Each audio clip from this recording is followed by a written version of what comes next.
Parfait. Bonsoir à toutes et à tous. Grâce à Midrash et Yehuda Manitou, on retrouve Laura Ackerman. On est toujours dans la série de cours sur les conflits des civilisations. Et donc, à l'approche de Pessah, tu veux traiter le conflit face à l'Égypte dans la Torah, bien sûr, toujours basé sur les enseignements du Rav Léon Ashkenazi. Bechavod. Bonjour tout le monde. Alors, avant de commencer le cours, on va dire ce qu'on dit comme toujours, c'est-à-dire, et après on commencera. Alors, oui, c'est ici. C'est-à-dire, donc, euh, donc tout d'abord, je voudrais consacrer le cours, et j'ai oublié de l'écrire parce que je m'en suis souvenu, consacrer le cours à la mémoire de ma tante, la sœur de ma mère, Zichronan Livracha, toutes les deux, Sarah Bat Brucha, qui est Tider.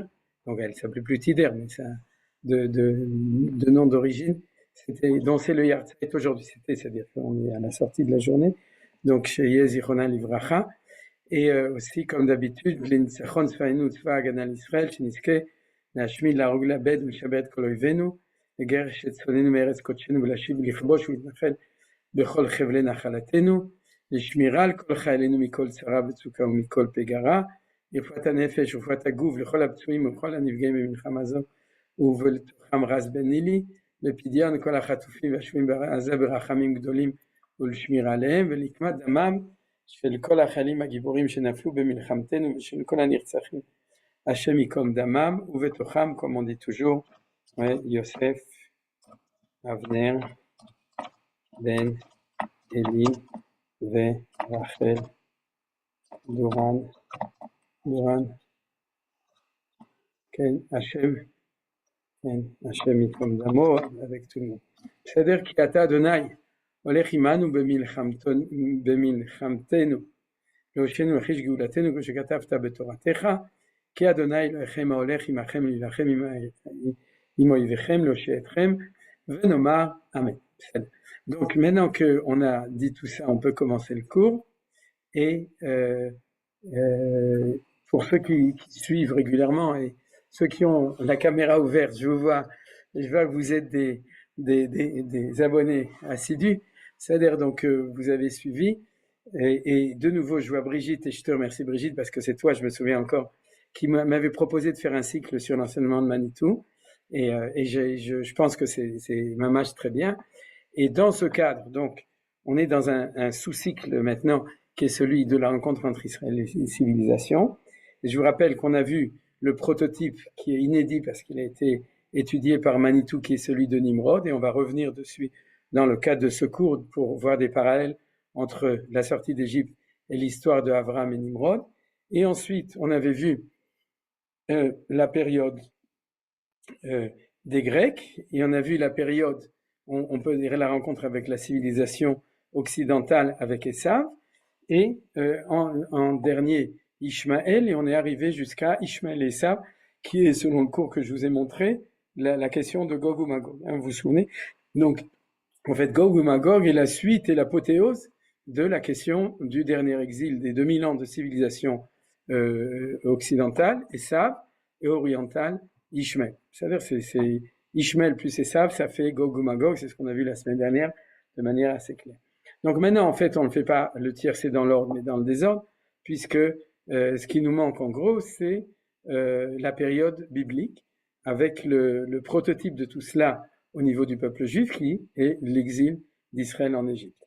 Et Manitou, ayant justement une démarche absolument incroyable, parce que je ne connais pas quelqu'un qui est la référence de Manitou, c'est-à-dire Manitou a vraiment fondé quelque chose d'inédit, c'est pour ça que les gens sont toujours épatés quand ils étudient Manitou, et je me permets de le dire maintenant, c'est-à-dire qu'il a construit un modèle de cette analyse de la rencontre entre Israël et les civilisations, qui est une analyse qui est, on pourrait dire, qui traverse justement toutes ces stations avec un concept qu'on avait expliqué au tout début, et qui, en fin de compte, qui tire sa source de la seule source dans laquelle c'est vraiment extrêmement clarifié dans la Torah, c'est l'histoire d'Israël en Égypte. C'est-à-dire qu'on pourrait dire d'une manière différente, Si la Torah nous a raconté l'histoire du peuple d'Israël en Égypte, c'est parce qu'elle nous a raconté le prototype de toutes les rencontres et persécutions et libérations entre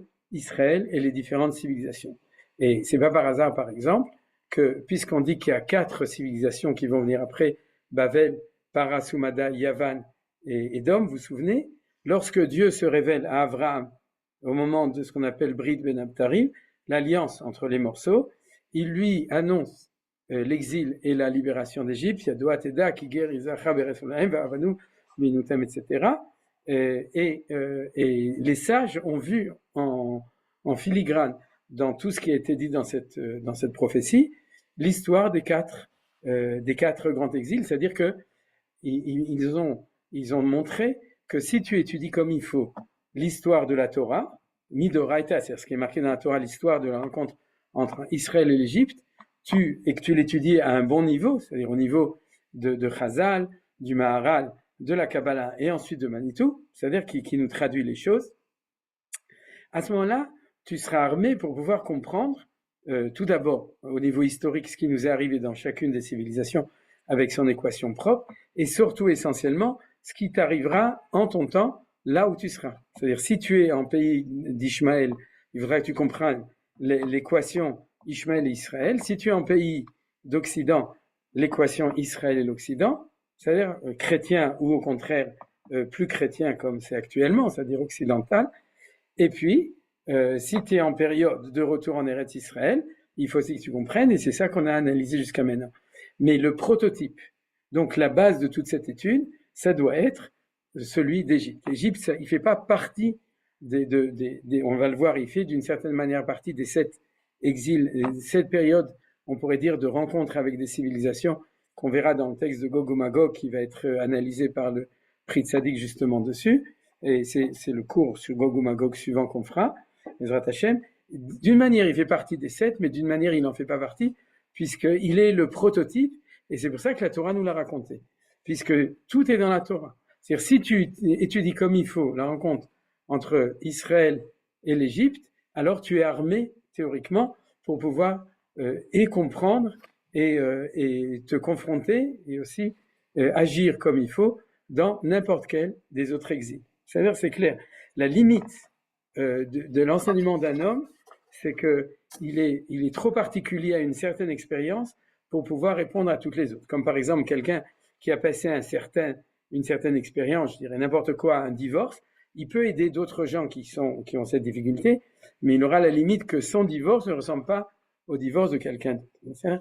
Par contre, l'expérience de rencontre entre Israël et la civilisation égyptienne comporte en lui-même toutes les expériences ultérieures, et sinon ce ne serait pas de Oraïta. C'est pas ça que la Torah nous aurait raconté une autre expérience, et la Torah se serait passée à une autre période. C'est-à-dire, elle aurait pu se passer à l'époque perse, à l'époque romaine, à l'époque grecque, et on aurait eu, si ça avait été elle, l'expérience qui était globale. L'expérience globale, c'est celle de l'exil d'Égypte et de la sortie d'Égypte. C'est la raison pour laquelle, quand on va vouloir revenir à l'enseignement de Manitou, il va être basé sur l'étude de cet enseignement dans la Torah, qui est celui de la rencontre entre Israël et la civilisation égyptienne. Alors, bien entendu, puisqu'on est à la veille de Pessah, et c'est pour ça que j'ai décidé qu'on étudie ça, on a 3 cours devant nous. Aujourd'hui, la semaine prochaine et dans 2 semaines. Dans 2 semaines, ce sera mercredi veille de Pessah. J'espère que vous aurez déjà tout nettoyé, donc il n'y aura pas de problème pour écouter le cours. Mais en tout cas, de mon point de vue, on va essayer de faire tout ça en 3 cours. La différence, c'est que plus on va s'approcher de Pessah, et plus je vais vous transmettre des éléments d'étude qui sont liés avec la lecture de la Haggadah, avec la compréhension des différentes mitzvot de Pessah.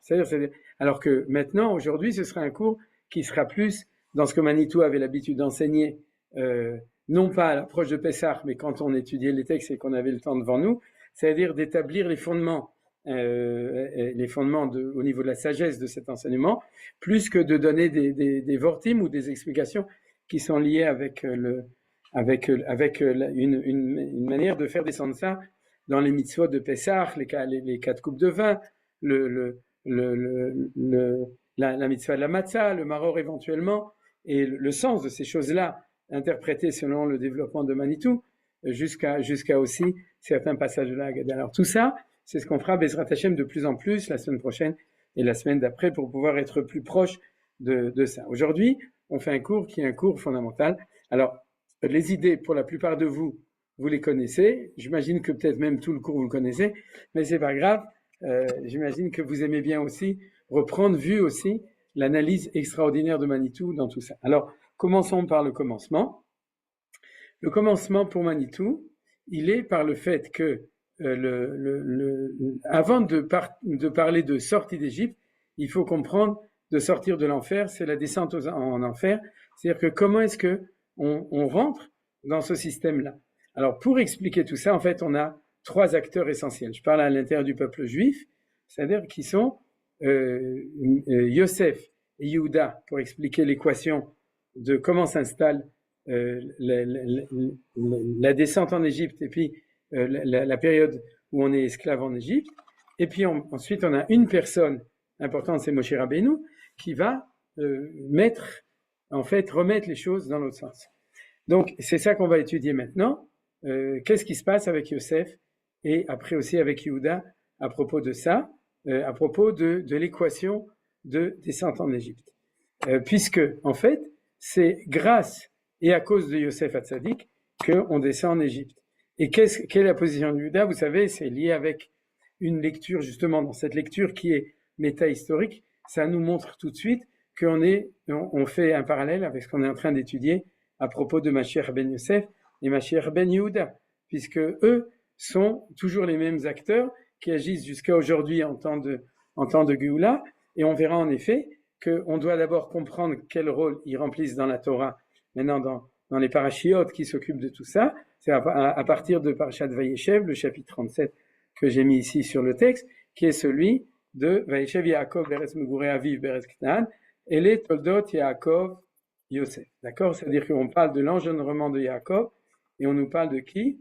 De Yosef. Ça, Yosef, Ayar, et les frères Batson, Vunar et Bnei Bila, et Bnei Zilpan et Sheaviv. C'est-à-dire que la Torah nous prévient tout de suite que l'engendrement de Yaakov, Vayeshev Yaakov, lorsqu'il revient de chez Lavan, après le dur labeur chez Lavan, c'est qu'il veut s'installer et que c'est à ce moment-là que commence l'histoire du peuple juif avec Yosef, et puis derrière aussi Yehuda et ses frères, la dispute entre ces deux camps-là. Alors, donc, le héros qui nous intéresse le plus, c'est Yosef Hatzadik dans cette histoire-là. Et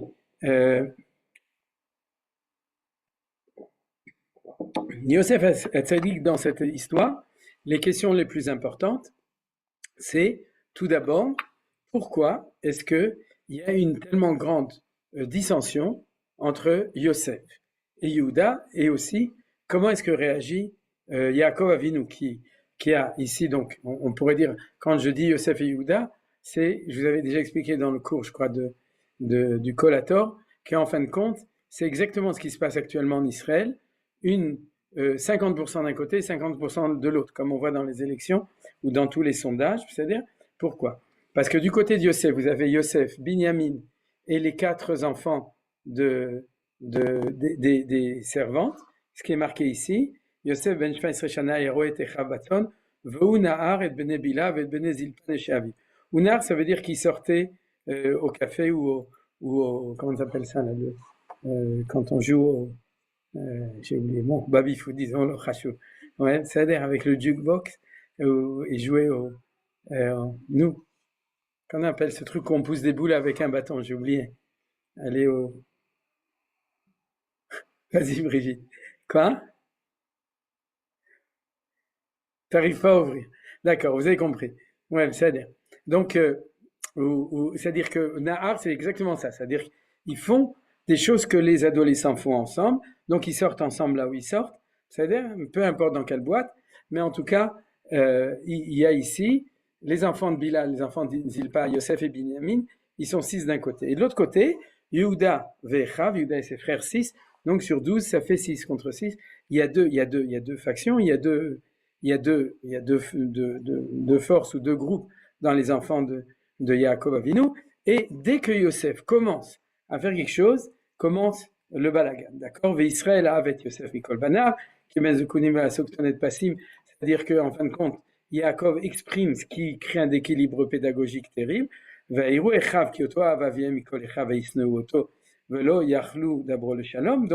ils disent à Yosef, on t'a sonné, parce qu'en général on dit on t'a pas sonné, mais là, marqué Vaisnu Oto, Vayachalom Yosef Chalom Vegelecha Vaisufu Otsunoto, oui, et donc il y a marqué, Veine Anachnu, il raconte son rêve, Vayomru lo Aechav Amalor Timlo Chalim Mashol Timshol Banu, Vaisufu Otsunoto, Al Chalomotav, Ve'al Devarav. C'est-à-dire, donc, et il y a marqué 3 fois qu'ils sont sonnés auto, qui le haïssent, et ensuite Vaikanubo. Donc on voit très bien que la Torah, en quelques mots, nous explique que la situation chez les enfants de Yaakov est catastrophique. Une haine entre ce groupe de frères et ce groupe de frères qui sont dirigés par Yosef et par Yehuda est quelque chose qui est absolument incompréhensible. Alors, comme dirait Manitou, si vous imaginez que c'est une querelle d'adolescents, à ce moment-là, la Torah ne l'aurait pas raconté. C'est-à-dire, ça ne nous intéresse pas de savoir que des adolescents, ils peuvent être en concurrence pour avoir l'amour des parents, etc. Ça, c'est pas notre problème. On n'est pas dans une petite histoire, on est dans des choses qui sont fondamentales. La preuve, c'est que c'est de là que va sortir toute l'histoire du peuple juif, de la descente en Égypte et de la sortie d'Égypte, etc. Tout ça sort de là. Donc, c'est une histoire très, très sérieuse. Et la question qui se pose, c'est d'où vient cette sina tehomite, c'est-à-dire cette haine, cet abîme de haine qui est entre ces deux groupes-là. Alors, la réponse de Manitou, c'est qu'il y a ici 2 projets différents du projet de l'identité d'Israël. C'est-à-dire, comme vous savez, Manitou s'occupe de l'identité, toujours. C'est ça qui est très important de savoir, c'est que, contrairement à ceux qui s'occupent de religion, c'est-à-dire ou bien de folklore, c'est-à-dire d'un côté ceux qui sont que dans le folklore, qui disent que la Torah c'est pas sérieux, ceux qui sont que dans la religion, dans les mitzvot, ils disent que la Torah c'est très sérieux, mais donc ça parle que aux gens qui sont prêts à faire les mitzvot.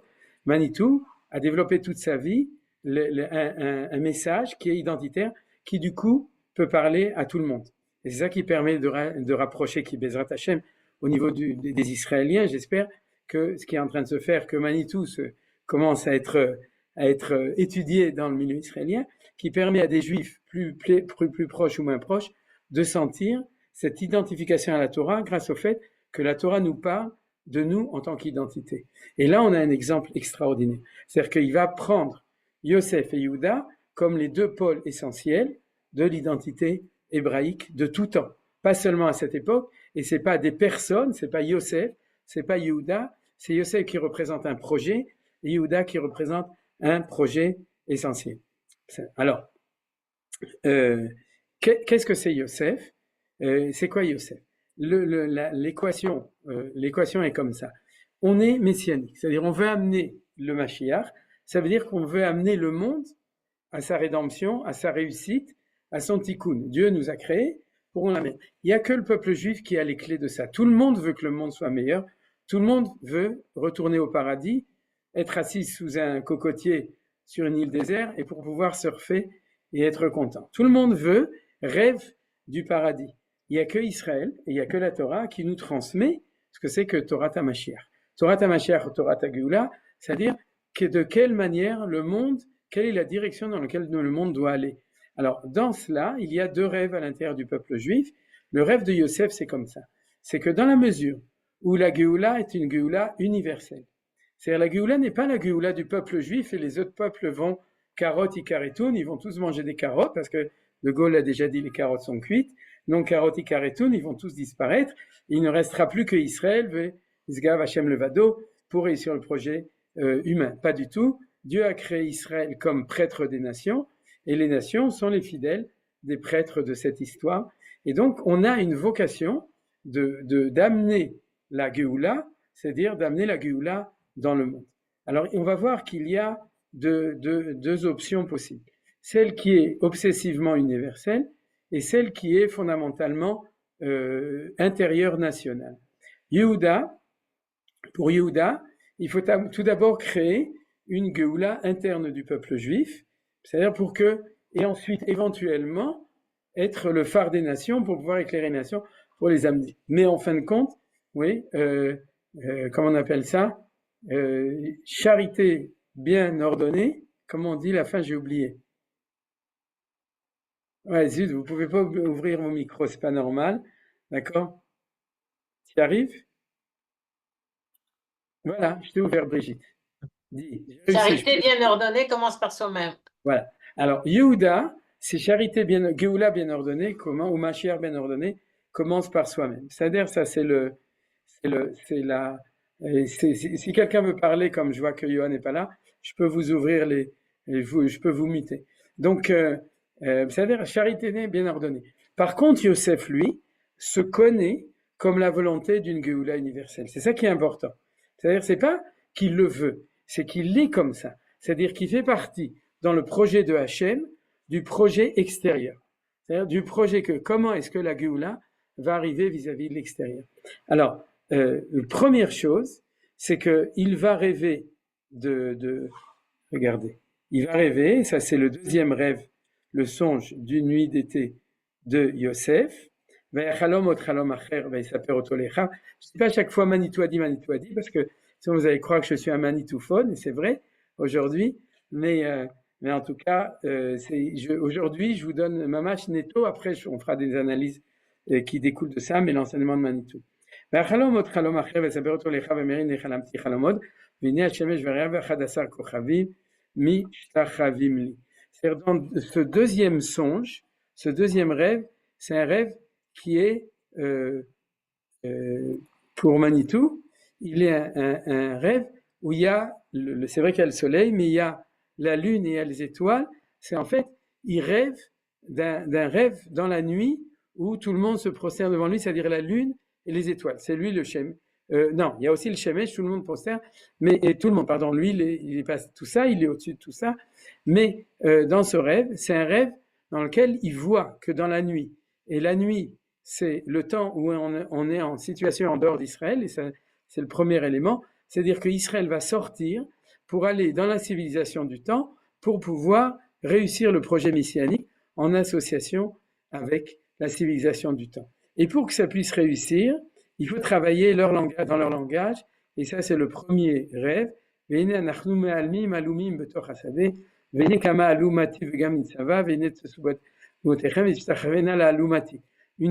c'est des gerbes. Mais en français, c'est une allumette, c'est-à-dire que dit Yosef, c'est moi qui vais allumer, Alumati, la civilisation qui se trouve là-bas, et dans le langage de la matérialité, c'est-à-dire le langage du blé, c'est le langage de la matérialité. C'est-à-dire que ce que rêve Yosef, il rêve d'amener Israël dans le lieu de la civilisation de ce temps. À cette époque, c'est l'Égypte. Et puis après, ça peut être Vilna ou Paris ou je sais pas moi, c'est-à-dire n'importe où, Meknes, c'est-à-dire. Mais en tout cas, il faut aller là où l'histoire se passe. Nous devons nous déplacer là où l'histoire se passe et être le ferment de la civilisation du temps pour réussir un projet. Réussir un projet qui va être les deux ensemble, nous et lui. Donc, quand il rêve ses rêves, il sait déjà où est-ce qu'il va aller.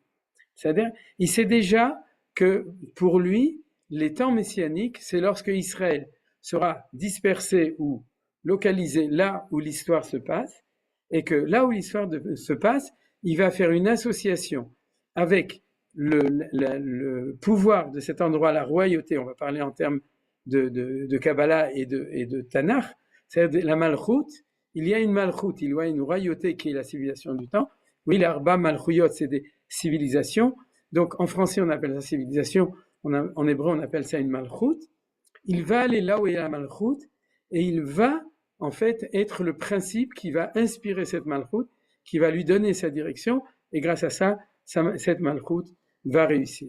Et c'est ce qu'il va réussir à faire lorsqu'il sort de son puits et qui se présente devant Pharaon. C'est-à-dire qu'il n'a absolument pas l'intention de remplacer Pharaon, c'est ça qui est important. C'est-à-dire c'est que si tu remplaces Pharaon, c'est de l'impérialisme. C'est-à-dire que tu installes Israël comme dirigeant du pays étranger. Et c'est pas du tout le projet. Le principe de base, c'est que la Malchut du temps se trouve là où elle est. Dans ce cas, elle est en Égypte.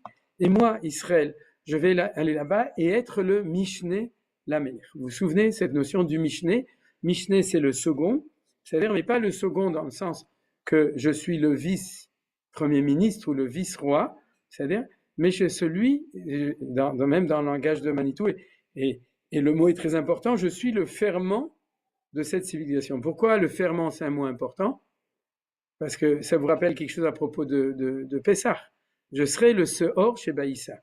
D'accord? C'est-à-dire que l'Aïssa, ça va être la pâte, ça va être la civilisation égyptienne, et moi, je serai cette petite quantité, puisque le peuple juif, mais on va devenir le catalyseur de cette civilisation pour lui permettre de se développer, donc de gonfler et de prendre. C'est-à-dire, alors c'est là où on voit le lien avec l'histoire de Hametz ou Matzah, et ça on en parlera ultérieurement, comment est-ce que c'est complètement appliqué, c'est-à-dire comment est-ce que cette idée-là est liée avec l'idée de Hametz et Matzah. Mais vous voyez qu'il y a déjà ici, et c'est d'ailleurs pas par hasard, qu'il rêve de gerbes de blé. Donc il est complètement dans la production du Hametz ou dans la production de la Matzah, puisque Yosef ou Amashbir, il est celui qui s'occupe du blé en Égypte. Et donc, quand il est comme ça, qu'est-ce que ça signifie cette idée du Mishneh Lamelech? Ça signifie, le Mishneh Lamelech, c'est cette équation de corrélation entre le peuple d'Israël et la civilisation du temps. Nous n'avons pas besoin, ou nous ne devons pas être chez nous, parce que si on est chez nous, on ne va pas pouvoir être le phare des nations. C'est-à-dire, donc il faut aller là-bas, et à ce moment-là, on va être le grand phare, et qu'est-ce qu'on va rencontrer? Le petit phare. C'est-à-dire, nous, on est un phare, lui, c'est un phare, et puis on va quand même être bien pharé, et donc, à la fin, il pharé. Donc, c'est comme ça. C'est-à-dire que on est installé dans cette civilisation, on est ce ferment qui va permettre, et c'est ça qu'on appelle Mishneh Lamelech, et ça, c'est le rêve de Yosef qu'il va réaliser. Dans la Kabbalah, Alpi Kabbalah, c'est ce qu'on appelle le Yichud. Yichud, vous savez ce que c'est? C'est une unification entre deux valeurs qu'on appelle deux sphires. C'est quoi? Entre Yesod Malchut. Et c'est important de se souvenir, parce que dans les cours ultérieurs, il y a un point qui est très important, et c'est que je voudrais dans cette analyse aussi expliquer comment est-ce que Yosef et Yehuda vont trouver leur place à l'intérieur du retour en Eretz Israël du sionisme. Alors ça, on l'étudie dans le Kolator, mais je vous donnerai un élément spécifique de Manitou dans cette lecture. Pas celle du Gaon de Vilna, mais celle de maintenant, et c'est pour ça que c'est aussi important de comprendre ça. Yosef, c'est la sphira de Yosod. Vous vous souvenez?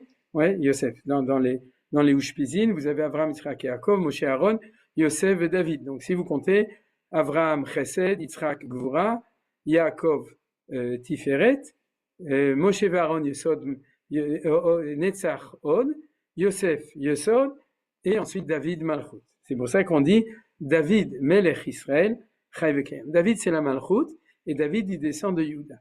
Maintenant, dans le rêve de Yosef, cette symbiose entre nous et lui, entre nous et la civilisation extérieure, c'est que c'est eux la Malchut. C'est pas David la Malchut, c'est pas Yehuda la Malchut, c'est Pharaon, ou Achashverosh, ou Trump, ou Macron, d'accord? C'est-à-dire celui qui est là, c'est celui, on ne le choisit pas, c'est-à-dire c'est celui qui est là, qui fait avancer l'histoire universelle, et moi je dois être à côté de lui pour être le Yesod, donc la force d'inspiration qui va permettre de réussir. Sans nous, ils vont réussir, mais ils vont pas arriver à faire avancer l'histoire dans la direction messianique. Donc ils ont besoin de nous, et nous on a besoin d'eux. Parce que on n'a pas l'intention de prendre leur place dans le sens de la civilisation, on a l'intention, comme je vous ai dit, d'être le ferment de cette civilisation pour l'inspirer de l'inspiration divine de Akadosh Baruch Hu, qui fait qu'on va amener du coup, dans cette symbiose possible, le monde entier à sa réussite, c'est-à-dire à sa réussite messianique. Est-ce que les choses sont claires? C'est-à-dire tout est clair. Donc, c'est à ça que rêve Yosef dans son rêve. Il rêve pas du tout à une histoire de jeune personne de 17 ans. Il sait déjà que c'est ça, sa vocation, et il pense, par erreur, qu'il n'y a que sa vocation. C'est-à-dire que pour lui, Yehuda n'existe pas, puisque à la place de Yehuda, on a Pharaon. Vous comprenez? C'est-à-dire qu'on n'a pas besoin de la Malchut de Yehuda, et la Malchut de Yehuda va m'empêcher de réussir le projet, puisqu'il fait concurrence avec la Malchut de Pharaon, sauf s'il s'écrase. C'est-à-dire il se met dans son petit ghetto, c'est-à-dire qu'il s'occupe de ses histoires de religion, c'est-à-dire de Torah et d'Yeshiva. À ce moment-là, il n'y a pas de problème, il ne dérange pas.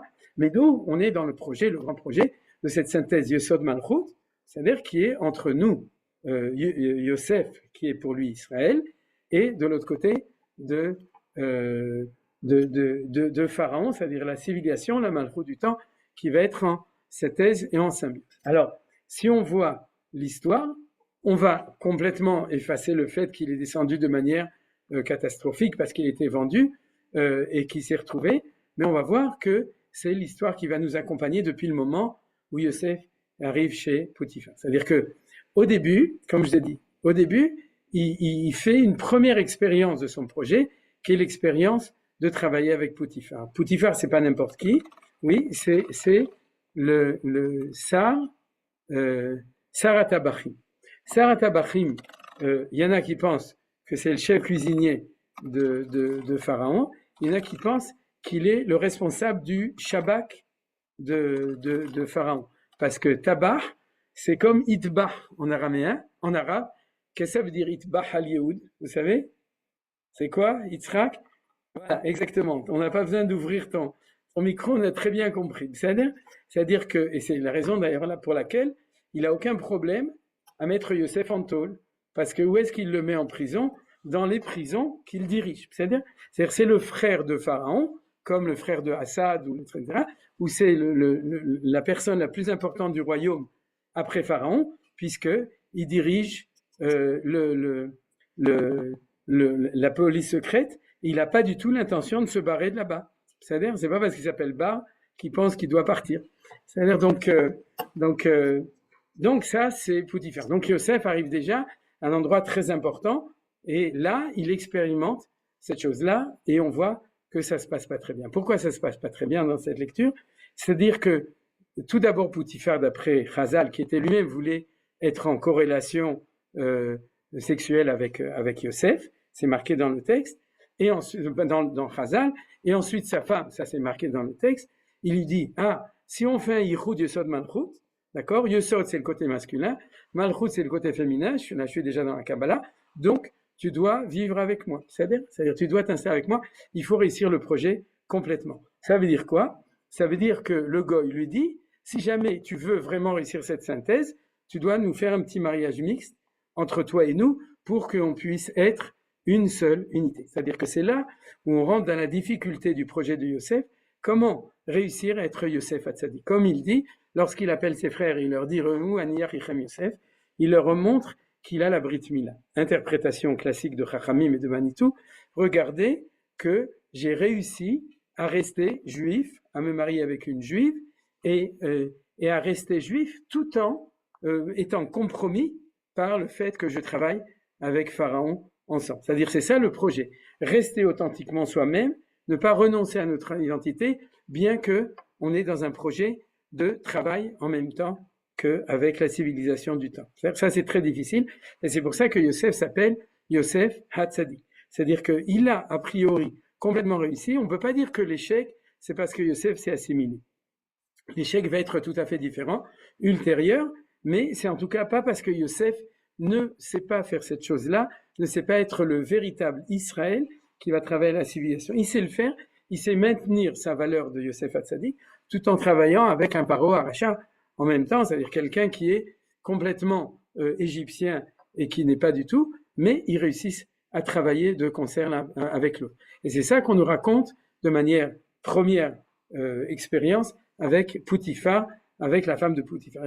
Comme je vous ai dit, une fois que dans cette expérience, Yosef a compris ses erreurs et qu'il lui faut 12 ans de prison pour pouvoir se préparer à l'étape suivante, alors, comme j'ai dit en rigolant, il passe du petit phare au grand phare qui s'appelle Pharaon.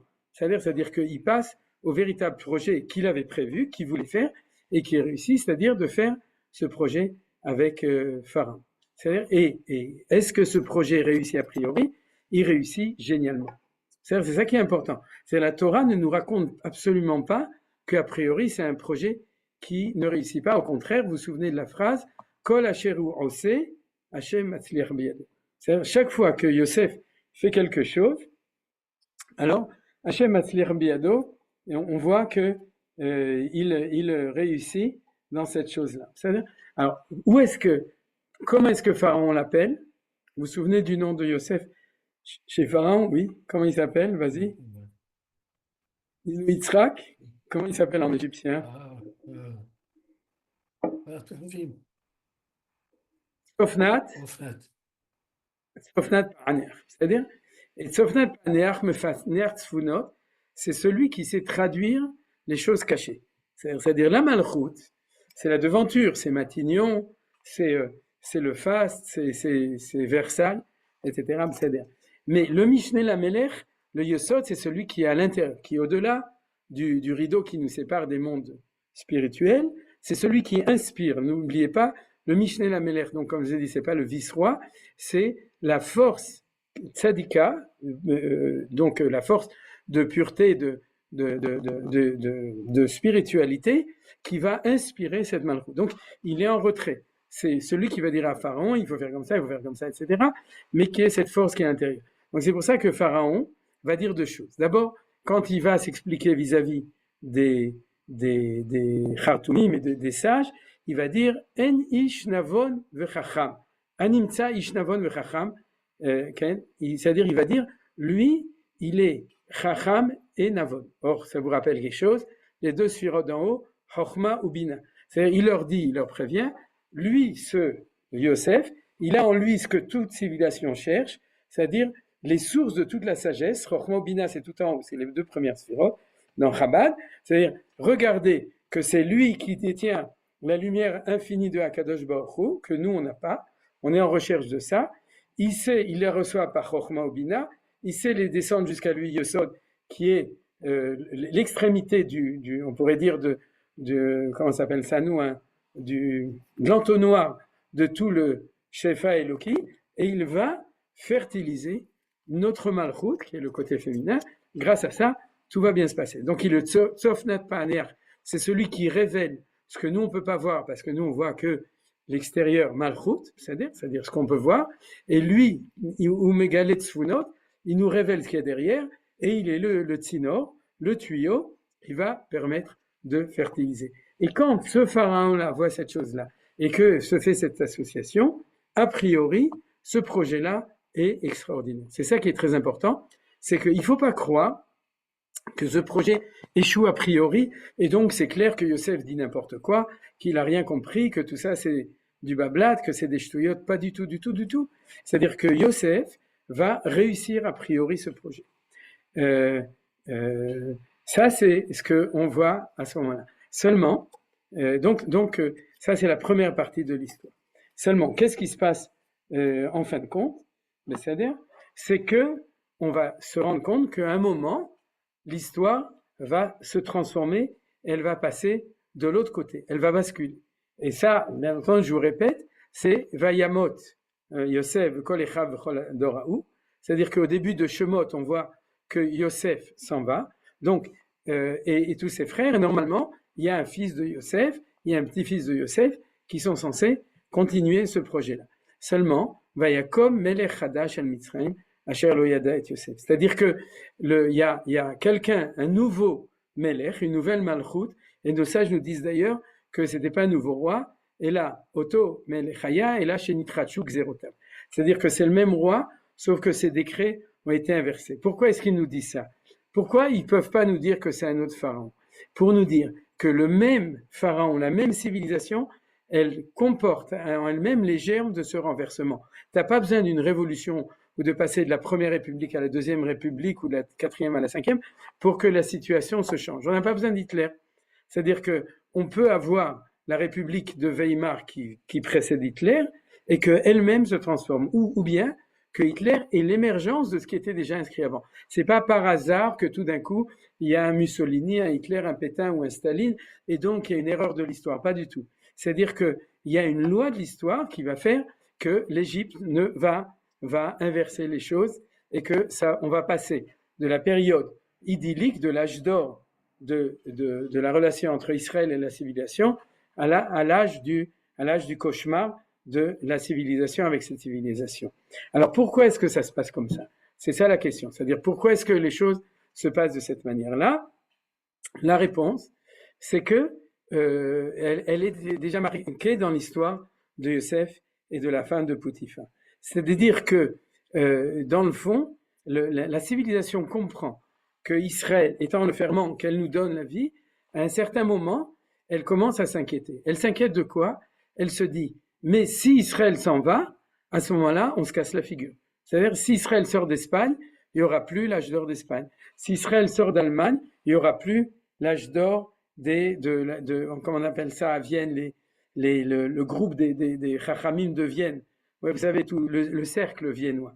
C'est-à-dire tous ces juifs qui étaient là-bas, Freud et Einstein, etc., et tous ceux qui étaient là-bas, d'accord, si vous partez, alors on va se casser la figure. Donc, cette conscience de cette impossibilité de réussir, non pas le projet messianique de Yosef, mais le projet tout simplement économique et de civilisation, de cette civilisation si Israël s'en va, fait que ils veulent à tout prix maintenir la présence d'Israël dedans, et dire à tout prix, ça veut dire au lieu d'utiliser un Yosef qui est fertile de manière associative et de manière extraordinaire, c'est-à-dire l'âge d'or, à ce moment-là, on va pomper à tout prix la puissance ou la force de Israël pour notre service à nous, et c'est ce qu'on appelle le fait de mettre Israël en esclavage. D'accord? Vayakom melech hadash al Mitzrayim. Je suis désolé, j'ai pas imprimé tous les psukim, donc du coup je vous les cite par oral, mais vous connaissez Kulanu Hachamim, Kulanu Nevonim, vous savez, c'est-à-dire Vayakom melech hadash al Mitzrayim asher lo yada et Yosef.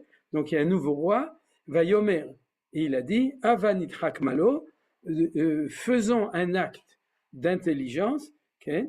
De peur qu'au lieu de se mettre de notre côté, il va se mettre du côté de nos ennemis, le péril juif, oui, comment on appelle ça, le protocole des juifs de Sion, c'est-à-dire que, en fait, les juifs risquent de passer de l'autre côté, alors que maintenant ils étaient avec nous, et Dieu nous en préserve, ils vont partir du pays, et donc le pays va se casser la figure. Et c'est pour ça que Manitou voyait dans ce passouk le danger de la droite française, l'extrême droite, aujourd'hui c'est l'extrême gauche, à l'époque de Manitou c'était, et il parlait de Jean-Marie Le Pen. C'est pour ça qu'il avait marqué Avanitrakma, l'Open irbe asonetu, c'est-à-dire l'Opel, c'est Le Pen. Alors aujourd'hui, sa fille, elle est pas comme lui, Bezrat Hashem, elle est plutôt du côté pro-israélien, c'est de l'autre côté, mais je rentre pas dans la politique française. Ouais, il faut pas Mélenchon tout le monde. Et donc, mais ce que je veux dire, c'est que c'est le passouk fondamental du renversement qui est cette inquiétude de perdre quelque chose. Imaginez-vous que vous avez une association avec quelqu'un qui est idyllique, vous entendez bien, puis à un moment où vous avez confiance qu'il faut absolument que ça reste toujours, alors vous allez devenir c'est-à-dire que vous allez vous transformer une relation amicale, une relation étouffante d'emprise, c'est-à-dire sur la tierce personne, la seconde personne, pour être sûr que alors on connaît ce genre de réactions psychanalytiques qui font que ça devient invivable, ça étouffe, et c'est en fin de compte, c'est la relation d'esclavage qui est comme ça. Alors maintenant, cette relation-là, elle fait que les frontières vont se fermer. Le rideau de fer va se fermer, et les Juifs, premièrement, ne vont plus pouvoir abandonner ce pays, et ensuite, il y a une transformation terrible qui est comme ça. C'est-à-dire incroyable. Qu'est-ce que Pharaon a demandé aux Juifs de faire? Veiven are miskenot et Pitom et Ramsès. D'accord? C'est-à-dire Pitom et Ramsès, qui sont les deux camps de concentration en Égypte, c'est ce qu'on appelle des arrêts miskenot, des villes de miskenot. Et Rashi explique c'est quoi miskenot? C'est des villes où il y avait les entrepôts où se gardait la nourriture d'Égypte. Donc, regardez le cauchemar. C'est Yosef ou Amashbir le Mitzrayim. Yosef, c'est celui qui est le nourricier de manière positive en Égypte. Et ce potentiel de fertilisation de l'Égypte devient, à la place de ça, vous allez travailler dans les champs, pour continuer à nous fournir votre potentiel créatif de nourriture, mais au lieu que ce soit Yosef Mashbir, c'est-à-dire c'est Bnei Israël, Pitom, Ramsès ou Aremiskenot, c'est des camps dans lesquels vous devez nous donner. Alors, on dira c'est irrationnel, mais bien sûr que c'est irrationnel, mais c'est extrêmement profond. C'est-à-dire, c'est l'autre face de l'équation, de la relation entre Israël et la civilisation du temps. Donc, c'est-à-dire, ça peut se passer de manière idéale, ce que j'ai appelé l'âge d'or, bien entendu, puisque je fais allusion à l'âge d'or d'Espagne, et c'est ça la période de Yosef. Ça peut se passer de manière extraordinaire, et ça risque de s'en transformer à quelque chose dans lequel c'est comme ça. Alors, traduction psychologique, psychanalytique, c'est-à-dire, et qui est la même traduction que le christianisme vis-à-vis de la Torah et que de l'islam vis-à-vis de nous, de manière générale, c'est-à-dire que si jamais tu me donnes, je parle du côté de l'ennemi, si tu me donnes le bras, tu me donnes la main et que tu me montres que tu es prêt à coopérer avec moi, alors je comprends que tu es faible, je comprends que tu m'appartiens et je m'approprie ou ta Bible ou bien ton être à toi-même, c'est-à-dire je m'approprie ce qui t'appartient, donc c'est une transformation négative de la chose. C'est-à-dire le risque. Quel est le problème du projet de Yosef? C'est que si jamais j'essaye de réussir le projet de la coopération messianique entre eux et nous, ça va commencer par une situation qui est possible, qui est positive, mais ça va toujours finir dans le désastre de la persécution et de l'esclavagisme, de l'esclavage. C'est-à-dire ça va terminer parce que toutes les nations comprennent fondamentalement le langage qui est l'Ometoukan, qui n'est pas Metoukan, jusqu'au temps messianique. C'est que si tu es chez nous et que tu es le pigeon de notre civilisation, c'est-à-dire tu vas développer Renault, tu vas développer Citroën, c'est Reb Zitron, c'était un juif, c'est-à-dire vous le savez, et tu vas développer Dassault, et tu vas développer, etc., etc., alors on va finir par te prendre d'assaut, c'est-à-dire, et on va comprendre que tu es notre pigeon, que tu es celui qui est là pour, à tout prix, pour nous fertiliser, donc on va te prendre, on va s'approprier ta personne, tes biens, ta civilisation, on va le prendre complètement à notre compte, et là commence la situation de shi'boud, d'esclavage, qui doit se terminer par une sortie qui est très difficile, puisqu'il y a une impossibilité des deux côtés. C'est-à-dire le côté Yosef, malgré toutes les souffrances, ne veut pas sortir d'Égypte. Parce que s'il sort d'Égypte, c'est qu'il a échoué dans son rêve. Vous comprenez? Il a rêvé de ça. Alors même si le rêve est transformé en cauchemar, on n'arrive pas à détacher de ça.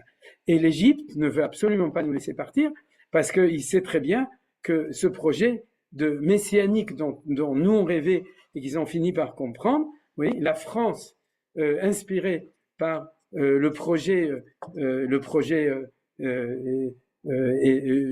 juif, c'est-à-dire, à ce moment-là, cette chose-là, elle va être vouée à l'échec. Donc, il y a une espèce de paradoxe, c'est-à-dire qui est de maintenir à tout prix, d'un côté, d'une haine et d'une persécution. Donc, celui qui va réussir à nous sortir de tout ça, bien entendu, c'est Akadosh Baruch Hu, mais c'est Moshe Rabbeinu. Donc, Moshe Rabbeinu va être celui qui va dénouer, ça on le verra, Bezrat Hashem la prochaine fois, parce que ce qu'on a vu aujourd'hui, c'était le processus. Alors, pour en fin de compte, continuer ou terminer dans cette analyse, comme je vous ai dit depuis le début, ce qu'on a vu aujourd'hui, c'est que le prototype de Yosef, c'est le prototype de toutes les histoires, de toutes les civilisations. Et c'est pour ça que Manitou avait une phrase absolument effarante, c'est dit que tous les projets de Yosef finissent toujours dans la catastrophe et dans l'exil et la persécution, et il répétait, et il n'y a jamais d'exception. Alors pour dire qu'il n'y a jamais d'exception, ça veut dire qu'il faut apprendre la Torah comme il faut. Qu'il faut comprendre que si la Torah nous raconte l'histoire de Yosef, c'est que c'est pas une expérience, une aventure unique à un certain moment, mais la prochaine fois ça va marcher. Ça c'est les lecteurs de Saint Joseph qui pensent que la Torah nous prévient de pas faire les bêtises. Ouais, parce que si on le fait comme il faut, la prochaine fois ça va bien marcher. Et le chidouche de Manitou, c'est de dire l'histoire nous la raconte, on nous raconte parce que ça va se répéter dans tous les temps. Ça va se répéter en Espagne, ça va se répéter en Allemagne, ça va se répéter à Suse au moment de Purim, ça va se répéter au moment des Yevanim avec les Grecs, etc. Il n'y a pas d'exception dans ce message que nous transmet la Torah. Le projet de Yosef est voué à l'échec. C'est-à-dire, le projet de Yosef est un projet qui est non pas bien, mais qui est extrêmement dangereux. Et de ce point de vue-là, et c'est pour ça que Manitou, dans son message, il est complètement actuel. Le pshat, c'est qu'il faut transmettre à tous les juifs, que ce soit en Israël ou en dehors d'Israël, qui rêvent encore d'une Geoula à la mode Yosef, c'est-à-dire on va être à Paris, on va construire un sèche, le centre des études juives, place de Jérusalem dans le 17e, et grâce à ça, on va réussir une synthèse entre la civilisation française et puis la sagesse du peuple juif. C'est-à-dire, on va être les phares des nations de nouveau, c'est-à-dire, Manitou, répétez, il faut le répéter à nos cousins qui sont encore là-bas, que ce soit aux États-Unis, en France et partout, n'oubliez pas que si la Torah, elle est émette, c'est-à-dire, votre projet, il émette, c'est-à-dire, il est mort. Parce que si la Torah émette, il est voué à l'échec, quelles que soient les circonstances d'histoire. C'est-à-dire que l'histoire de l'Espagne, l'histoire de l'Allemagne, on ne sait pas sous quel mode elle va se dénouer maintenant, mais si vous décrochez pas pour faire votre aliyah, bon aliyah, ça va se passer, chas de shalom, d'une manière comme ça va se passer, que ce soit à Borough Park, que ce soit à Golders Green, ou que ce soit à Sarcelles. C'est-à-dire que ce sera toujours comme ça. Et ça, c'est le premier message essentiel, parce que c'est pour ça que Manitou, c'est pas un commentateur de la Torah. Manitou, c'est un transmetteur des valeurs essentielles de l'identité juive. Le projet de Yosef est envisagé dans la Torah, et il est envisagé comme preuve par l'absurde qu'il est voué à l'échec. C'est-à-dire, c'est ça qui est très important. Alors, ce que je voudrais terminer par une dernière idée, c'est que la raison pour laquelle Yehuda s'oppose et qu'il y a cette tellement grande sina, c'est que Yehuda va représenter dans l'explication de Manitou l'alternative au niveau du projet messianique qui est celle, non, c'est pas que, on ne réussira pas le projet en étant le ferment de la civilisation habitant dans la civilisation, mais lorsque nous créerons notre Malchut Israël, David Melech Israël Chavekem.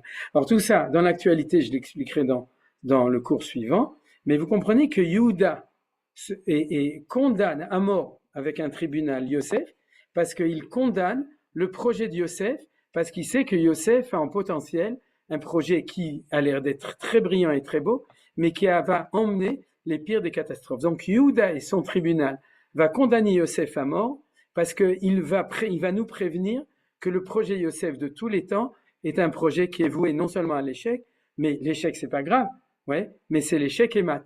C'est-à-dire l'échec et la catastrophe met, échec et met.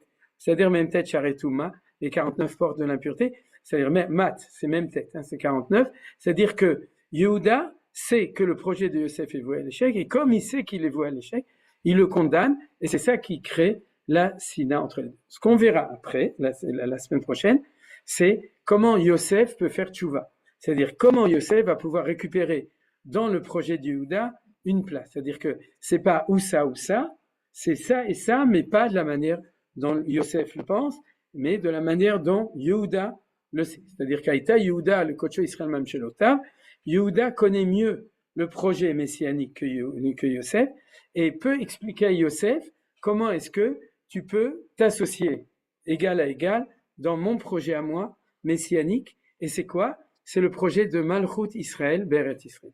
C'est-à-dire, je vais dire un mot, oui, puisqu'on a vu que c'était Yesod Malchut, c'est un Yichud, c'est-à-dire Yichud, c'est unité. Toi, Yosef qui est Yesod, tu ne dois pas fertiliser Pharaon, tu dois fertiliser David. Vous avez compris? C'est-à-dire que ton Yesod doit être le Yesod Malchut de Malchut Israël, c'est-à-dire du peuple juif dans son pays.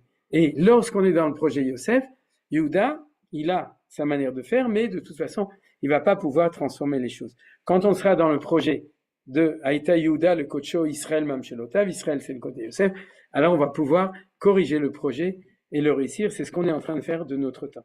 Mais dans l'histoire de manière générale. Maintenant, ce que Manitou expliquait de très intéressant, et je finis avec ça, c'est que d'où Yehuda, il sait ça. D'où il sait cette chose-là. Alors, Manitou a une très belle interprétation des choses. C'est que Pasuk dans le chapitre 30. Vaï kasher yalda Rachel et Yosef, vayomer Yaakov et Lavan shalcheni velchel mekomi ou le'artzi. Lorsque Rachel lui a engendré Yosef, lorsque le mauvais génie de Esav est venu au monde, ce qu'il a écrit, la maison de Yaakov, pas le mauvais génie, c'est le bon génie de Esav. Bon, c'est quoi cette traduction? Ouais. C'est-à-dire, c'est pas un génie, le bon, je sais pas, que des fois, les gens, ils ont des traductions. C'est-à-dire que Yosef, il s'appelle Sitno chez Esav. Sitno, c'est l'ennemi de Esav dans le sens positif. Celui qui est capable de combattre Esav est venu au monde, c'est Yosef. Hein. ce qu'il écrit, la maison de Yaakov sera feu, la maison de Yosef flamme, la maison de Esav paille. C'est-à-dire que pour brûler la paille, c'est-à-dire il faut avoir un feu qui est Yaakov et une flamme qui est Yosef. C'est-à-dire le fer de lance d'Israël pour se battre contre Esav, c'est Yosef.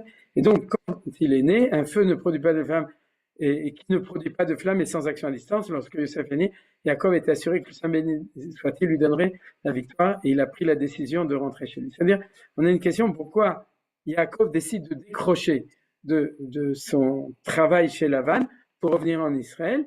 Et la Torah nous dit, dans un langage secret, que c'est quand Yosef naît qu'il va faire le truc. C'est-à-dire, Yosef a une vocation messianique, comme vous l'avez vu, c'est dans le Rashi.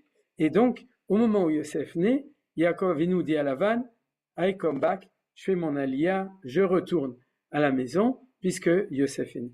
Alors, là, qu'est-ce qu'on apprend de là? C'est que tout d'abord, quelque chose d'important, il y a deux histoires écrites clairement dans la Torah de ce rêve de Yosef de réussir une symbiose qui est vouée à l'échec. Il y en a un au niveau de l'individu, c'est Abraham chez Lavan. Il y en a un au niveau du peuple, c'est Israël en Égypte. L'histoire de Nimrod, elle n'est pas marquée. C'est déjà un enseignement de Manitou. C'est-à-dire, il y a des midrashim, etc. Mais si vous me demandez où ce processus qui est voué à l'échec est raconté dans la Torah, il a raconté deux fois. La première fois, Yaakov, qui est le Yosef en tant qu'individu, qui va essayer de faire une symbiose avec Lavan. D'abord, il va se marier avec ses filles, ça c'est caché. Mais ensuite, il va travailler pour lui. Il va être le Yesod de Lavan. Et en tant que Av, c'est-à-dire en tant qu'individu, il va essayer ce projet. Or, comment il se termine? Vous vous souvenez comment on nous raconte dans la Haggadah? Arami Oved Avi. Ce que dit le Baal HaMidrash, vas-y Yitzhak. Arami Oved Avi, Bikesh Lavan. Vas-y.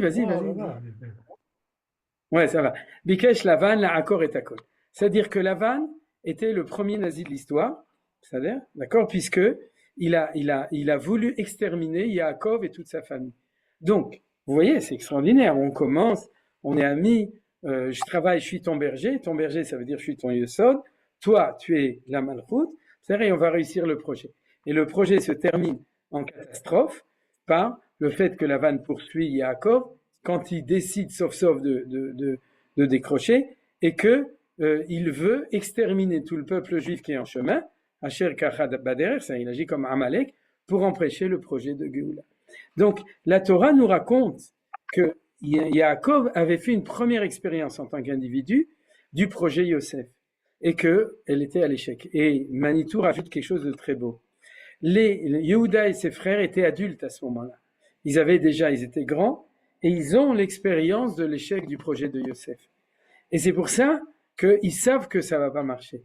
Yosef, lui, il vient de naître, donc il n'a pas connu le projet au niveau de l'individu de Yaakov et Lavan, et donc lui, il ne sait pas que ça va pas marcher, on pourrait dire dans son expérience du vécu, et il va espérer que ça va pouvoir marcher, et c'est donc lui qui va établir la dimension collective de cette chose-là. Ce qu'on a donc appris aujourd'hui, c'est que si tu veux comprendre l'histoire, il faut apprendre l'histoire et la préhistoire. La préhistoire, c'est l'histoire du peuple juif au niveau des Avot, ce qu'on appelle Maaseh Avot, Siman Abanim, c'est-à-dire que l'histoire des patriarches est le prototype de l'histoire du peuple, c'est-à-dire, et dans la Torah, on a la chance, on a une histoire au niveau des Avot et une histoire au niveau des Banim. L'histoire au niveau des Avot, c'est Yaakov et Lavan, c'est-à-dire, et l'histoire au niveau des Banim, c'est l'histoire du peuple juif en Égypte, et ceux qui agissent dedans pour faire développer les choses, c'est ce Yosef qui lui croit, et ce Yehuda qui sait qu'il ne faut pas y croire. Et c'est ça la querelle énorme entre Yosef et Yehuda qui va nous suivre dans toute l'histoire.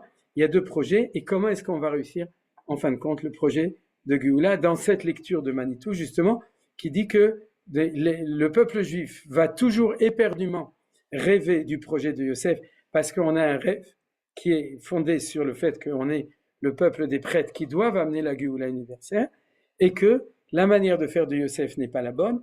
La manière de faire qui est la bonne, c'est Yosef et Yehuda ensemble, mais quand on revient en Israël, qu'on est la Malchut Israël, l'État d'Israël, en Eretz Israël, avec le drapeau d'Israël et l'armée d'Israël, et c'est ça le premier pas qui va nous permettre, en deuxième, Bezrat Hashem, d'être aussi hors la Goïm, c'est-à-dire être le phare des nations et de non pas d'être au contraire en dehors de son projet, ce qu'on appelle être hors la loi. C'est-à-dire, c'est pas comme ça, il faut être hors la goïm. Et ça, on le fera, Bezrat Hashem, quand on est en temps aujourd'hui où il y aura une correction, et c'est ce qui se passe au moment de la sortie d'Égypte. Il faut sortir d'Égypte pour revenir chez nous, pour réussir le projet national, et en fin de compte, le projet aussi, le projet universel, dans un deuxième stade. C'est ça qu'on a étudié aujourd'hui. Donc, comme je vous ai dit, c'est du 100% Manitou. Bezrat Hashem, j'espère que je l'ai bien transmis. Et Bezrat Hashem, la semaine prochaine, la semaine d'après, on continuera cette aventure avec les éléments qui nous approchent. Deux choses. On va aussi parler d'Israël et le christianisme, parce qu'il y a un texte extraordinaire de Manitou dans le mythe et le midrash qui parle de ça qu'on va étudier la semaine prochaine, lié avec Yosef et Yehuda. Et puisqu'on ne sera pas encore proche de Pessah, donc on le garde dans le cadre de notre étude générale d'Israël et les civilisations. Et ensuite, on parlera bien entendu aussi de Pessah. Est-ce que vous avez des questions et des remarques ou des objections? Hello? Ok. Alex, Tanger, ça fait longtemps que je ne t'ai pas vu. Qu'est-ce que tu as à dire? Tu n'as rien à dire. Sa mère. Brigitte, Bechavot, je t'ouvre. Celui qui veut parler, je lui ouvre. Vas-y. Vous levez le doigt et je vous ouvre. Yohan n'est pas là. Non, ce que je voulais dire, c'est que si Yosef s'est trompé, pourquoi on l'appelle Yosef Hatzadik? Ah, Nahon. C'est que, tout d'abord, il y a deux réponses. C'est une très bonne question et j'ai répondu. Voilà, Yof. Une minute. Non, je ne sais pas ce qu'il a fait. Il a ouvert, il a Non. ouvert. Ça y est, les micros il a sont ouvert. ouverts. Il a ouvert son D'accord. Il est ouvert. Celui qui veut, il peut parler. Celui qui veut, il peut l'ouvrir. Ben, c'est Ah. bien. D'accord. Ok, alors, merci. Il y a une double réponse. La première réponse, c'est ce que j'ai dit et que Manitou a insisté. C'est-à-dire que tous les Yosef de l'histoire, d'accord, la plupart des Yosef, comme il citait toujours Attali, c'est-à-dire ou des gens comme ça, ou BHL, vous connaissez, hein, Bernard-Henri Lévy, tous les intellectuels ou Bernard Kouchnir, je ne veux pas le citer parce que je ne sais pas s'il est aussi comme ça. C'est sûr qu'il est un Yosef à la Maison Blanche. Hein, c'est pour ceux qui ne savent pas, c'est le Khatan de Donald Trump. C'est-à-dire, et tous les Yosef de l'histoire, et dans chaque civilisation, il y a eu un Yosef, toujours. Il y a toujours eu un Yosef, parce qu'il y aura toujours un Yosef. C'est-à-dire, le premier échec, c'est quand il va rester avec la femme de Poutifar. Il ne sera pas capable de laisser le manteau et de s'enfuir et de payer le prix de cette fuite, d'accord? C'est-à-dire qu'il va suffisamment composer, et c'est l'histoire, par exemple, en France, du grand Sanhédrin, c'est-à-dire de Napoléon. C'est quelle est la question qu'ils ont posée au Sanhédrin? Vous vous souvenez, quelle était la question critique sur laquelle le Sanhédrin il s'est cassé la figure? Vous le savez, c'est qu'ils lui ont demandé, est-ce que vous êtes d'accord de vous marier avec des Françaises? Et qu'est-ce qu'ils ont fait? Ils n'ont pas enlevé leur manteau. Donc, ils ne se sont pas enfuis parce qu'ils étaient prêts à payer le prix, entre guillemets. Il n'y avait pas encore l'État d'Israël, donc ils ne voyaient pas d'autre solution qu'une symbiose avec toutes les nations, tous les pays où on se trouvait, et ils étaient prêts à payer un prix qu'on ne peut pas payer, c'est-à-dire que d'être métamé l'abrite, c'est-à-dire que le Yosod de Yosef, de le rendre impur en acceptant d'être Baal Batel Necha, c'est-à-dire de s'unir avec la France. Et on connaît le prix que le peuple juif a payé de ça au niveau de, jusqu'à aujourd'hui, des processus d'assimilation. C'est-à-dire que tous les gens qui sont, au nom de Yosef, prêts à se symbioser, ils sont avec le projet Yosef, mais pas dans la Kedusha et dans la Tahara et dans la Touma. Or, Yosef représente le fait que c'est pas à cause de ça que ça a échoué. C'est-à-dire même si tu es tzaddik, ça va échouer. Et c'est pour ça qu'on l'appelle Yosef Hatzadik. C'est-à-dire pour te dire qu'il est vraiment tzaddik, que son projet au niveau, c'est pas parce qu'il n'est pas religieux, c'est pas parce qu'il n'est pas proche de Dieu, c'est pas parce qu'il est il échoue, c'est parce que c'est un projet d'histoire qui est volé à l'échec à cause de la corrélation entre Israël et les nations. Ça, c'est la réponse fondamentale de pourquoi on l'appelle Yosef Hatzadik. Justement, parce qu'il est tzaddik, qu'il est dangereux. C'est-à-dire parce qu'il est tzaddik et que malgré tout, le projet est voué à l'échec. D'accord? J'avais une deuxième réponse, mais je ne me souviens plus de la deuxième réponse. Donc... J'ai pas compris, Rav Ackerman. Tu dis qu'il est tzaddik parce qu'il a réussi justement à ne pas céder à la femme de Potiphar, à ne pas céder à la culture autour. Je vais m'expliquer. Yosef, il est à Matignon, c'est-à-dire où il est à la Maison Blanche, et il fait Shabbat, il mange kasher, il est marié avec une juive, il fait le daf yomi, etc. C'est-à-dire, et C'est en donc ça il qu'il est pense, tzaddik. oui, C'est que malgré que ce n'est pas le chemin qu'on choisit, il arrive à ne pas s'assimiler. C'est pas ça? voilà, c'est ça. Or, c'est lui qui est en danger d'assimilation. Parce que Yehuda, il habite à Goshen dans le ghetto. C'est-à-dire, il habite à Sarcelles ou à Golders Green. Et dans ce cas-là, il n'est pas intéressé à influencer la civilisation. Il est intéressé, c'est ça que j'ai sous-entendu, c'est-à-dire que Yehuda en exil, c'est le juif du ghetto. C'est-à-dire, c'est celui qui sait que c'est pas son temps et c'est pas sa place, puisqu'il est displaced personne. Il sait que c'est pas là que sa vocation messianique va être réussie, sauf quand il reviendra en Israël, à ce moment-là, il va pouvoir s'éclater. C'est-à-dire, mais tant qu'il est là-bas, il sait qu'il a rien à faire parce que sa vocation ne peut pas être entendue puisqu'il est en concurrence potentielle en tant que Malchut Israël avec la Malchut du temps. Donc, il s'écrase, il se fait un petit ghetto dans lequel il fait une petite Malchut tout seul, indépendant. Le Meler, c'est le Rav de la communauté, c'est le Rosh Yeshiva, c'est le Baba, c'est le Dayan, et puis tout le monde l'écoute. Et puis on a une petite Malchut en catémini qu'on dérange personne et personne nous dérange. Et puis on attend de revenir en Israël et on crée un microcosme intégré ou désintégré à l'intérieur. C'est le principe du ghetto. Comment ça se passe au niveau de l'Égypte? Vet Yehuda Shalach le Rod le Fanav Goshna. J'avais mis ce pasouk à la fin du cours, c'est-à-dire pour le dire, c'est-à-dire que Yehuda, Yaakov l'envoie pour faire un bet à Talmud Begoshen. C'est-à-dire qu'il envoie pour ouvrir une yeshiva, un mikvé, une synagogue et une école juive à Goshen et surtout bien fermer le pays de Goshen pour ne pas s'assimiler. Et lui, il est le représentant de la rue des Rosiers, d'accord? C'est-à-dire que comme ça, voilà. Ça, c'est la dialectique. Vas-y, Brigitte, qu'est-ce que tu veux dire? Oui, c'est une réponse que je ne trouve pas du tout satisfaisante. Parce que Ok. si, comme tu dis, excuse-moi, si, comme Non, tu dis, Yosef, c'est pas le personnage, c'est ce qu'il représente, n'est-ce oui. pas? À ce moment-là, alors que l'adjectif tzaddik, c'est le personnage, c'est pas ce qu'il représente. Non. C'est pas le chemin qu'il a montré. Non, c'est Tzaddik, c'est l'antithèse. T'as Keilou, tout à fait raison. Zerat, voilà. T'as tout à fait raison. Puisque, vu ce que le Rav Kook dit, et Manitou aussi explique dans le Mispet, c'est-à-dire ce dont a parlé le Rav Kook dans les Mispet de Herzl, quand il parle de Yosef en Égypte, pas de Yosef qui revient en Israël. N'oubliez pas ce qu'on va expliquer dans les cours d'après, c'est que Yosef, quand il revient en Israël, c'est le sionisme, c'est-à-dire c'est Tzion. C'est ce qu'on étudie dans Colatan. Yosef en Égypte, c'est-à-dire, il ne s'appelle pas Yosef pour les Égyptiens, il a un nom égyptien. Il est habillé avec un habit égyptien, c'est marqué dans la Torah. D'accord? Comment est-ce qu'il était habillé? Il est habillé comme un vice-roi d'Égypte. Et il est marié avec une femme qui s'appelle Asnat Bat Poutifera. Osnat, c'est un nom égyptien, et Poutifera, c'est Poutifar. D'accord? Officiellement, c'est la fille de Poutifar. Personne ne sait en fait que c'est la fille de Dina. C'est-à-dire, c'est quoi? C'est exactement le juif de cour, d'accord? Le juif de la cour du pape.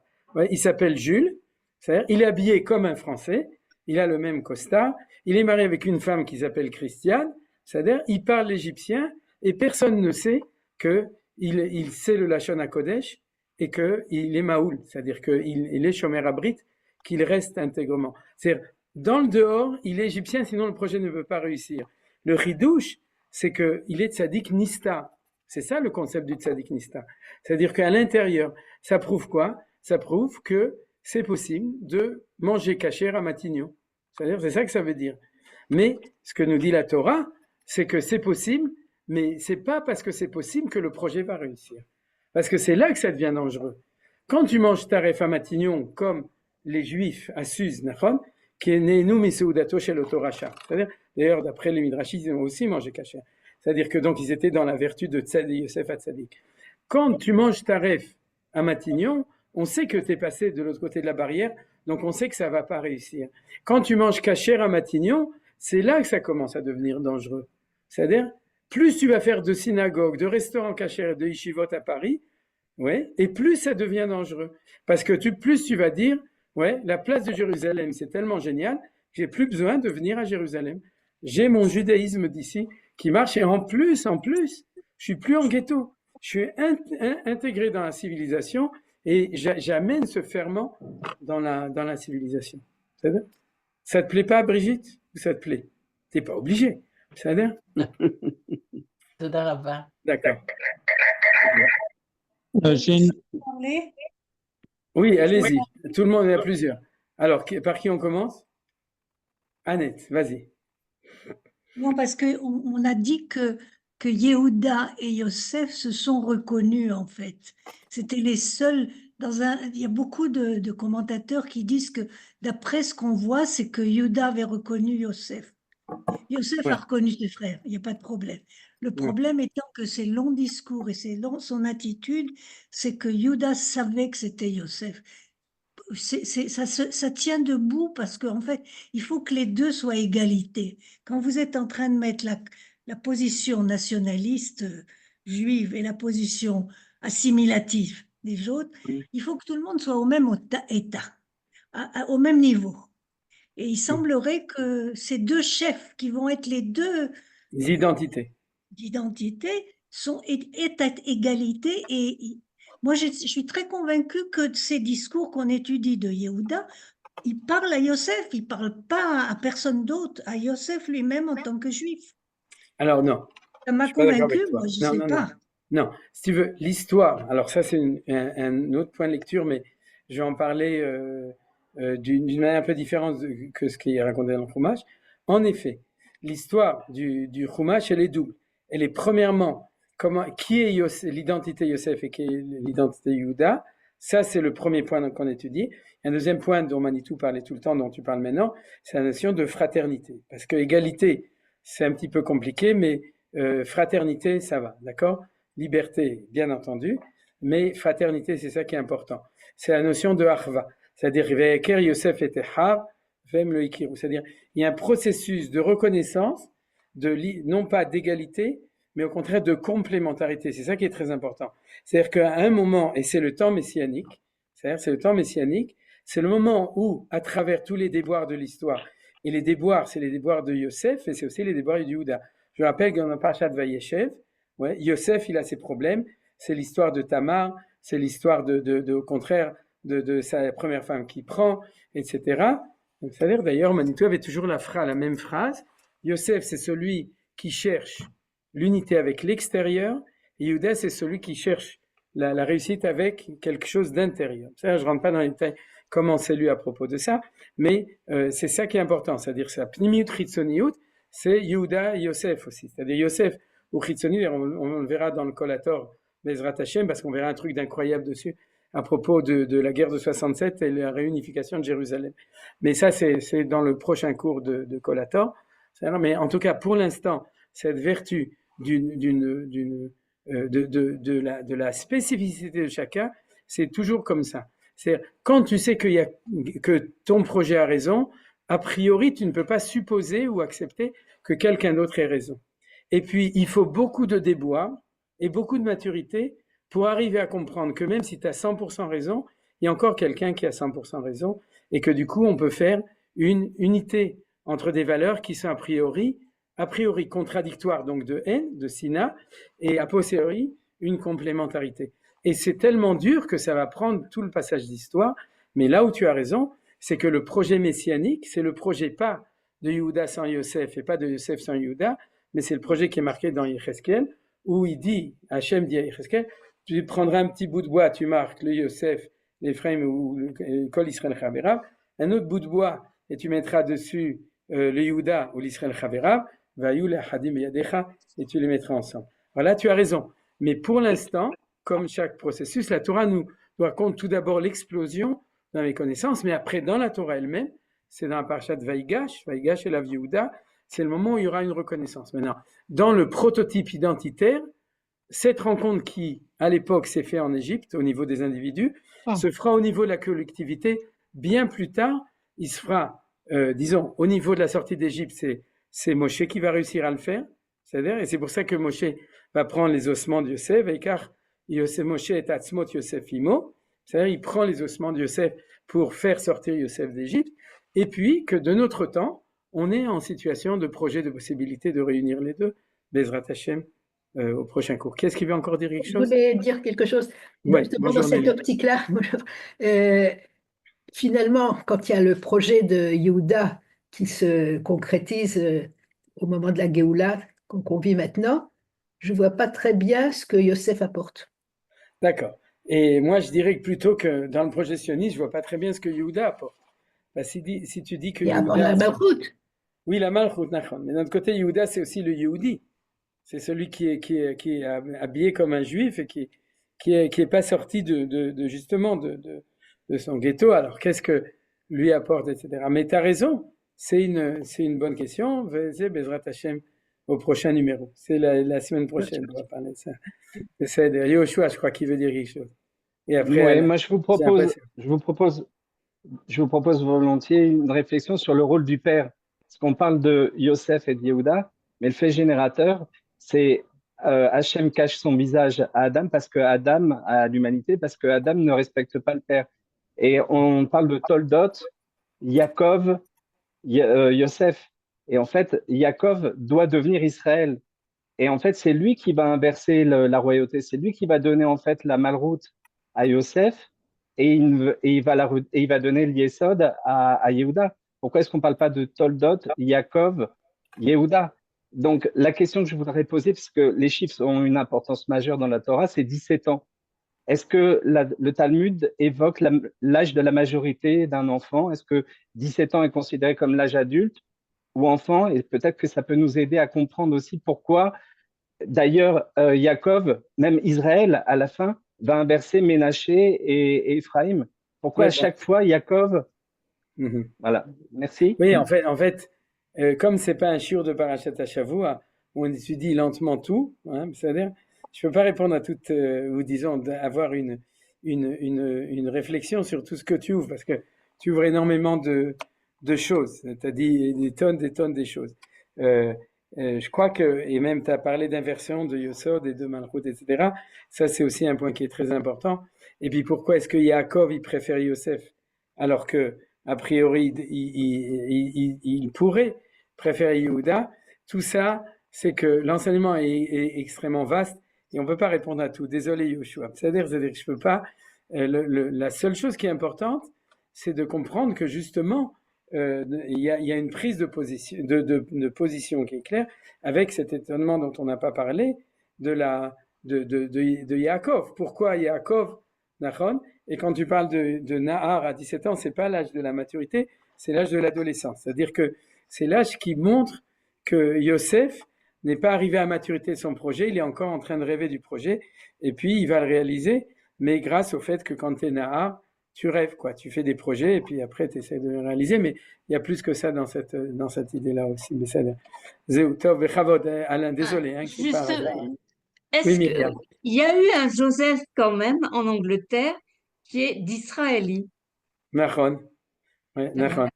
Ok, il y a eu beaucoup de Joseph, parce que Manitou, il aimait bien dire que toutes les institutions juives en France, c'est des institutions qui ont le nom de Yosef, je me souviens plus, il y en a plusieurs à Paris, comment il s'appelle je me souviens plus, mais bref, et des Yosef dans l'histoire qui s'appelaient Yosef, il y en avait beaucoup. Mais il faut pas se tromper, c'est-à-dire c'est pas parce qu'ils s'appellent pas Yosef qu'ils sont pas forcément. Et c'est comme tu dis, ce Yosef d'Israéli, il était peut-être le Yosef en Angleterre pour amener la voix d'Israéli en Angleterre à cette époque. Berchlet, je crois qu'il y avait Alain qui. Quand on parlait de Lavanne qui voulait assimiler, la tendance de Lavanne de nous dire assimile-toi, c'est comme le blanc dans le texte où on dit on verra plus le noir du texte sur le blanc, il faut qu'on se fonde complètement. C'est un peu la globalisation où tout se ressemble et quand tout se ressemble, il n'y a plus aucun message, il n'y a plus rien du tout. Donc on perd tous les particularismes et finalement c'est la fixation où c'est figé complètement l'humanité. Il n'y a plus aucun progrès qui est possible.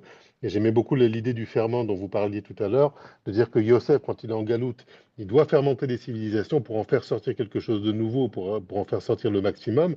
La question, c'est est-ce qu'on est capable, nous, une fois qu'on est revenu en Israël, de s'auto-fermenter ou de faire germer quelque chose sans copier en permanence ce qu'il y a chez les autres, ou plutôt ramener tout ce qu'il y a de bien chez les autres et faire quelque chose de nouveau ici. Donc, pour reprendre dans une autre perspective, on dit le Alt Neuland. On dit le jeune, c'est celui qui peut mais qui sait pas, et le vieux, c'est celui qui sait mais qui peut plus. Et donc, quand on essaie de combiner dans le Altneuland, on veut avoir tout finalement. On veut avoir à la fois la sagesse des anciens et la vigueur des nouveaux, et pouvoir faire quelque chose de nouveau ici. Donc, encore une fois, est-ce qu'on n'est pas encore en train d'être dans les extrêmes? Ou bien on est en galoute, ou bien on est en si, on n'arrive pas à trouver le juste milieu qui finalement donne le maximum de potentialité. Tout d'abord, sur le Havan Chazak, c'est un très beau chidouche. C'est-à-dire que la manière de la Akor et Takol, il n'a pas marqué qu'il a voulu exterminer tout le monde. Il a voulu tout déraciner. La Akor Bikesh Lava, la Akor et Takol. Et tu peux me dire que, justement, la Akor et Takol, comme tu l'as dit, c'est pas du côté extermination, c'est du côté assimilation. C'est-à-dire de développer une idéologie assimilatrice. De manière générale, c'est que tout est blanc. Ouais. C'est ça que tu as dit, il a fait au niveau des otiotes, et ça me rappelle que quand Yaakov il se prépare à partir, tout d'abord il met sur les bouts de bois Marsof à la vanne, c'est-à-dire il met du blanc et du noir, donc sans doute qu'il restitue ce qu'il doit restituer à propos de ce dont tu as fait allusion, vous avez fait Méon, et à propos d'Israël, c'est absolument, c'est-à-dire que si vous voulez, et j'expliquerai aussi ma difficulté dans la lecture de Manitou, parce que Manitou en fait a une double explication de l'identité, c'est lié avec les allusions de Yoshua tout à l'heure, une double identité de Yosef et une de Yehuda. Qui est Yehuda en exil, qui est Yosef en exil, c'est ce qu'on a appris aujourd'hui. Comment on fait quand on revient? C'est-à-dire pour trouver l'identité Yosef, Eretz Israéli, et Yehuda Eretz Israéli, pour pouvoir, en fin de compte, faire ce Yichud Yesod Malchut en Eretz Israël, qui va réussir le projet pour nous et pour l'humanité. Ça, c'est une deuxième étude qui est extrêmement importante. C'est-à-dire que si on s'arrête au moment de la sortie d'Égypte, on aura uniquement étudié Yosef et Yehuda comme identité du temps d'exil dans tous les exils, avec tout ce processus dont on a parlé.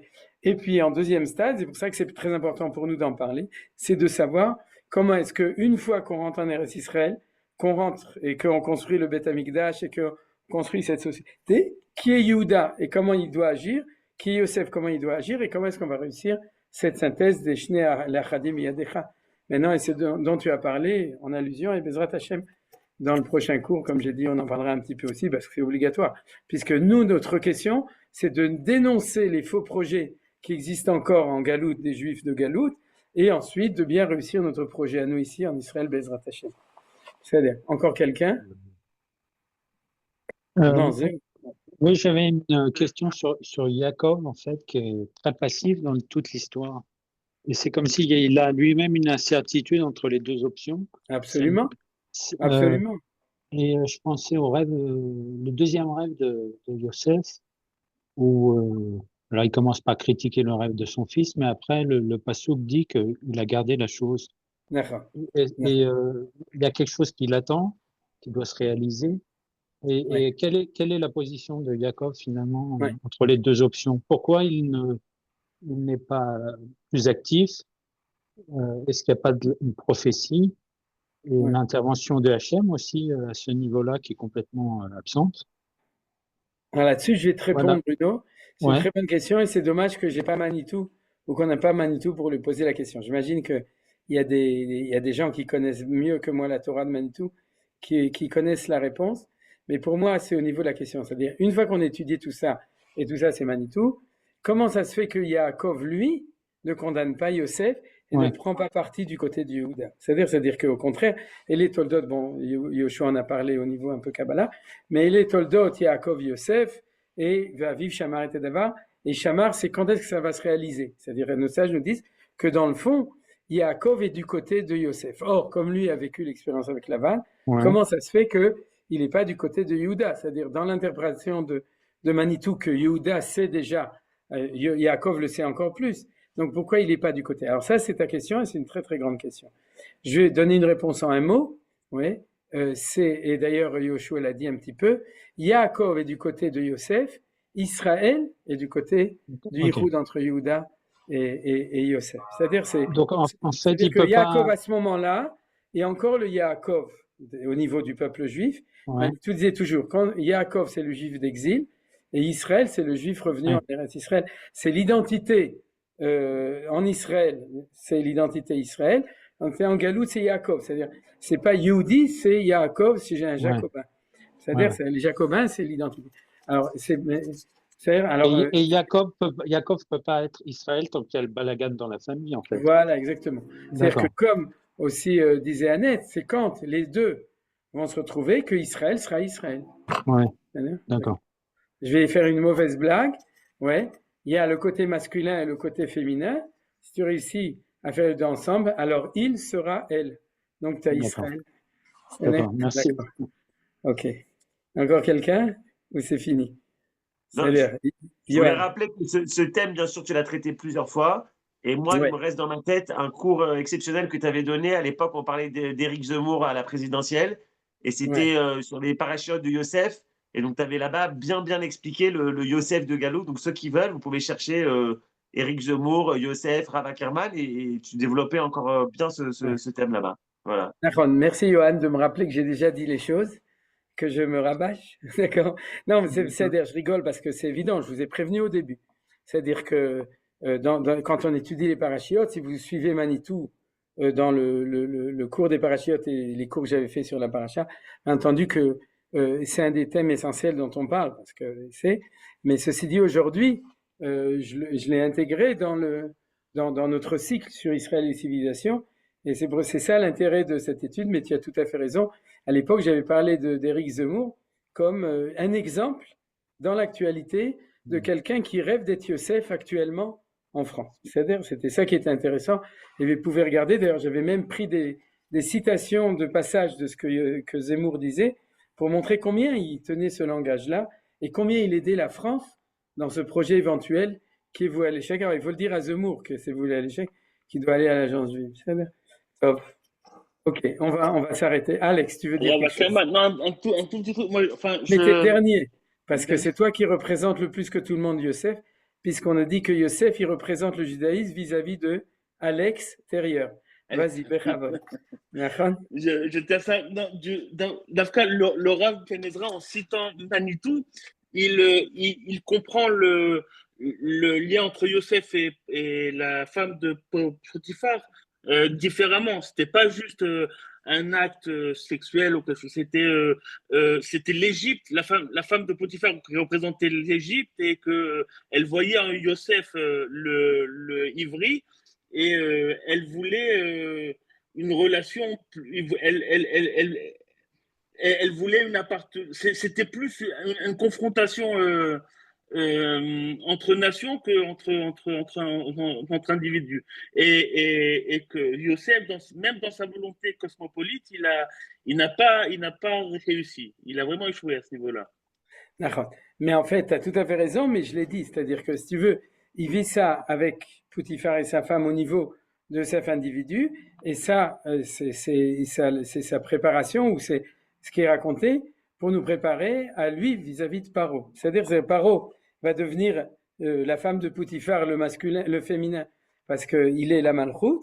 Et à ce moment-là, Yosef va être le masculin, mais au niveau de la nation, de l'empire, et qu'avec Eshet Potiphar, ça se passe au niveau d'une expérience, et c'est ce que j'ai dit dans le cours. Donc, il n'y a pas de différence entre Rav David Ben Ezra et moi de ce point de vue-là. C'est-à-dire que si vous regardez tous les midrashim, avec Vayafuz Uzroi Yadav, tout ce qui s'est passé chez Yosef à ce moment-là, on verra que c'est exactement comme ça. C'est-à-dire Hazakou Baruch. Alors, on s'arrête là. Comme on est mercredi, alors on est déjà jeudi. Shabbat Shalom à tout le monde. Et Bsorot Tovot et Bezrat Hashem, on continue la semaine prochaine. Amen. Shabbat Shalom. Shabbat Shalom. École tout. Shalom.